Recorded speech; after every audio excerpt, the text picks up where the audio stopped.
Bene data bakundwa b'umwami Yesu Kristo, mwese abakurikira izi nyigisho tubahaye ikaze mu biganiro bya Saveur Divine. Ibi biganiro mu bitegurirwa n'abavugabutumwa bwiza batandukanye, akaba ari umuhamagaro ugendera ku ijambo ry'Imana byanditse mu gitabo cy'ubutumwa bwiza uko bwanditswe na Matayo ibice 24 umurongo wa 14. Kandi ubutumwa bwiza bw'ubwami buzigishwa mu isi yose ngo bube ubuhamya bwo guhamiriza amahanga yose, nibwo imperuka izaherako ize. Ibi biganiro mubikurikira kuri channel ya YouTube yitwa Saveur Divine. Tubifurije kugubwa neza. Imana Data ari nayo So ibaha umugisha.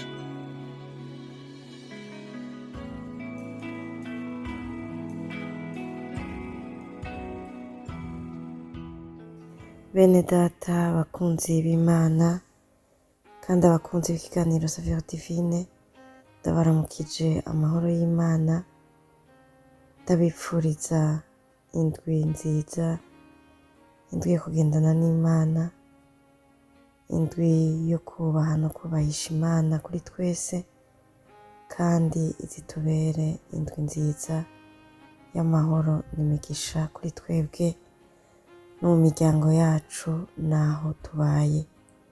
Kaze cane mu kiganiro Saveur Divine, muri kumwe na Kaneza Benigne. Imana ibahezagire cane. Ino ndwi dukomeza kwiga no kwibukanya kw'ijambo ry'Imana nk'uko dusanzwe tubikora muri iki kiganiro ca Saveur Divine. Muri ino ndwi turiko turibukanya ijambo ryanditswe mu cete Pawulo yandikiye Abaroma, igihimba ni ca 12, dusoma ku murongo wa 12 nyene. Abaroma igihimba ca 12 umurongo wa 12 haravuga ngo munezererwe kwizigira ibizoba, mwihanganira amagorwa, mushishikare gusenga. Imana ishimwe cane n'aya majambo turiko turibukanya muri ino ndwi canke muri kino cumweru. Aya majambo Pawulo yandikiye ishengero ry'i Roma, ariko arabibutsa kandi abinginga ababwira uko abakristo bakwiriye kumera. N'umutwe w'aya majambo dusomye niko uvuga ngo abakristo ko bakwiriye kumera. Pawulo yandikiye iri shengero ariko yandikira abari bamaze kwemera ubutumwa bwiza, bakemera ijambo ry'Imana, bakemera Yesu Kristo nk'umwami n'umukiza wiwe, bakemera kumukurikira. N'aya majambo rero yabandikiye abakomeza kandi ababwira uko bakwiriye kwifata n'uko bakwiriye kugenda nk'abakristo. Arababwira ngo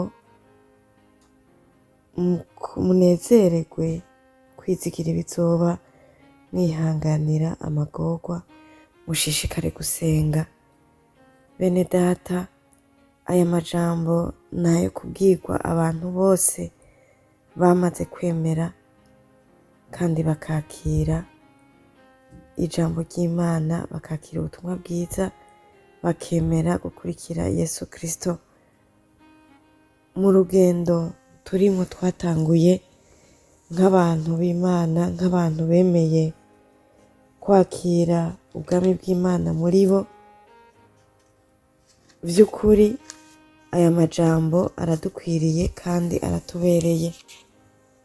Iyo umuntu amaze kwemera umwami Yesu, akemera kumukurikira, akamwemera nk'umwami wiwe, aba yitandukanije n'isi kandi aba yemeye gutanguza intambara hagati yiwe n'isi na Satani n'umubiri.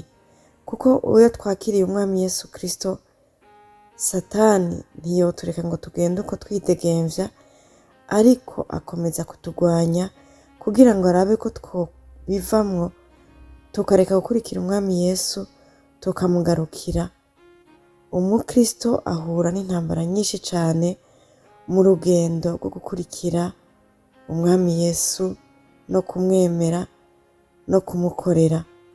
Satani agerageza gukora uko ashoboye kose kugira ngo arabe ko yodusubiza inyuma tukava mu vyizerwa, tukava mu nzira twahisemwo yo gukurikira Yesu Kristo. Atugerageza mu buryo bwose, aduteza amagorwa impande zose, aturonderera impande zose kugira ngo arabe aho yodukura, bikunde adusubize inyuma, adukure muri iyi nzira yo kwizera. Biradusaba rwose kwihanganira ivyo duhura navyo vyose muri ino nzira, kuko iyo twemeye kuva mu nzira y'umwiza, mu nzira y'ubwami bwa Satani, tukemera gukurikira Yesu, vy'ukuri tuba dutanguje intambara kandi idusaba kugenda twihanganira ivyo tuzohura navyo vyose mu nzira y'Imana. Icerekana vy'ukuri ko twakomeje urugendo rwo gukurikira umwami wacu no kwezwa no kuguma ku Mana, ni uburyo twihanganira ibitugerageza muri iyi nzira. Vy'ukuri mu nzira y'Imana duhura n'ibitubuza gukomeza iyo nzira, duhura n'ibitugerageza kugira ngo Satani arabe ko twobiheba tukabivamwo tukamugarukira. Benshi bananirwa kwihanganira ivyo bahura navyo, ivyago bahura navyo muri iyi nzira, amakuba bahura nayo, ibibagerageza bahura navyo, amagorwa n'amakuba yose duhurira muri ino nzira. Benshi bananirwa kuvyihanganira, agatangura kwidoga ati kubera iki jewe mpuye n'ibi bintu, kubera iki ibi bintu bishikiye jewe kandi nari nizeye Imana. Bene data, ndabibutsa yuko iyi nzira twatanguye intambara hagati yacu na Satani n'isi n'umubiri, kandi dutegereza kugwana, tukagwana twihangana. Ndetse benshi muri ino nzira yo gukorera Imana babona ko gukurikira Imana birimwo ibibazo vyinshi, birimwo intambara nyinshi. Satani akababesha, akabaneshesha kutihanganira ivyo bahuye navyo. Iyo unaniwe kwihanganira ivyo uhuye navyo, uba utsinzwe n'intambara.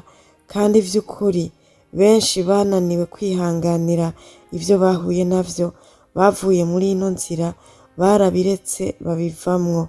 Ariko bene data, ndababwira nemejwe na Mpwemu Yera yuko inzira ducamwo ni inzira yo kugwana, ni inzira idusaba kwihangana kugira ngo dushike mu bwami twateguriwe. Ibitubabaza birahari, ivyago birahari, ariko kandi hahirwa uwihanganira ibimugerageza, kuko niyamara kurama azohabwa igitsibo c'ubugingo. Amakuba y'umugororotsi ni menshi, amakuba y'abana b'Imana ni menshi, ibitugerageza ni vyinshi, bidutera impande zose, ariko Uhoraho Imana yacu abidukiza muri vyose. Uwemeye kwihangana, mu vy'ukuri intsinzi irahari, intsinzi ku bihanganye irahari. Nubwo tugwana tuzi ko intsinzi ihari ku muntu w'Imana wese, ku mwana w'Imana wese agwana azi neza yuko intsinzi irahari. Uwihanganye, intsinzi irahari. Uwihanganye ntazoneshwa, ariko azonesha. Yesu ari kumwe natwe mu bitugerageza, Yesu ari kumwe natwe mu vyago vyacu, Yesu ari kumwe natwe mu ntambara zose duhura nazo. Dukomere, dushikame. Ni inzira y'umukristo. Ibitugerageza niyo nzira dutegerezwa gucamwo, niyo nzira dutegerezwa kujana. Ugomvye kubikwepa ngo ugende aho utohura navyo, uzomenye ko umaze kuva mu nzira y'Imana. Ariko inzira y'Imana ariyo nzira y'umukristo, ni inzira y'ibitugerageza, ni inzira irimwo ivyago vyinshi, ariko kandi ni intsinzi y'Imana irahari ku bamwizeye, ku bakomeje urugendo. Intsinzi y'Imana irahari. Bene data, nk'uko umuvyeyi atoronka ikibondo ngo yibaruke adaciye mu mubabaro, niko n'umukristo adashobora kuzoshika mu bwami bw'Imana atemeye kwihanganira imibabaro ahura nayo. Bene data, twihanganira ivyo duhura navyo, twihanganira amakuba yacu, twihanganira ivyago vyacu, ibitugwanya vyose, ibitugwanya mu nzira.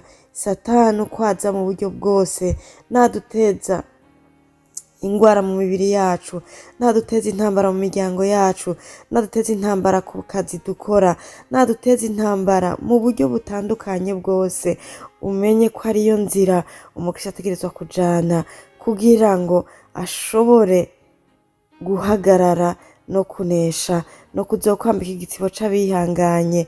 Nuko ategerezwa kwihanganira vyose, tugwane tunesha amakuba yacu yose, twihanganira ibitugerageza. Intsinzi irahari, ariko kandi bidusaba kwihangana. Yesu abahezagire kandi abakomeze kwihangana, mu izina rya Yesu, amen.